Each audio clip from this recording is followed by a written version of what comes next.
काँग्रेस आमदार हिरामण खोसकर यांनी पुन्हा विधानसभेच्या उमेदवारीसाठी काँग्रेस पक्षाकडे अर्ज केलाय। विधान परिषद निवडणुकीत क्रॉस वोटिंग केल्याच्या आरोपांमुळे खोसकर चर्चेत आले होते। अशातच त्यांनी सोमवारी मुख्यमंत्री एकनाथ शिंदेची भेट घेतली होती। काहीही चर्चा असली तरी आपण काँग्रेसमधूनच विधानसभा लढवणार असल्याचं वारंवार खोसकरांनी बोलून दाखवलंय। इगतपुरी आणि त्र्यंबकेश्वर मतदारसंघातून उमेदवारी मिळवण्यासाठी त्यांनी अर्ज केलाय।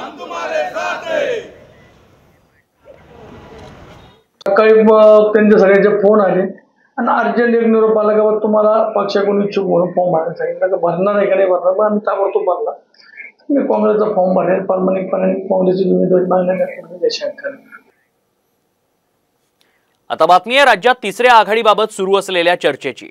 आमदार बच्चू कडू यांनी पुन्हा एकदा राज्यात तिसऱ्या आघाडीचे संकेत दिले। 9 ऑगस्टला संभाजीनगरमध्ये आंदोलन केल्यानंतर मुख्यमंत्री शिंदेंना भेटणार असल्याचं बच्चू कडू यांनी म्हटलंय। दरम्यान मागण्या मान्य न झाल्यास निर्णय घेऊ असा इशारा बच्चू कडूंनी दिलाय।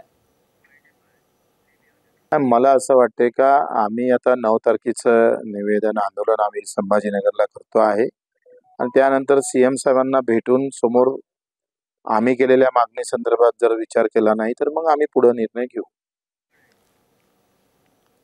बातमी प्रकाश आंबेडकरांनी आरक्षण बचाव यात्रेत सहभागी होण्यासाठी शरद पवारांना निमंत्रण दिल्याची, त्यांच्या सहभागी होण्याची मी वाट पाहत असल्याचं आंबेडकरांनी पत्राद्वारे म्हटलंय। ओबीसी आरक्षण बचाव यात्रा 25 जुलैला मुंबईच्या चैत्यभूमीवरून सुरू होणार आहे। राज्यातील अनेक जिल्ह्यातून ही यात्रा जाणार आहे। कालच भुजबळांना देखील आंबेडकरांनी निमंत्रण दिलंय। दोन्ही नेते आंबेडकरांचं निमंत्रण स्वीकारणार का हे पाहणं आता महत्त्वाचं असणार आहे।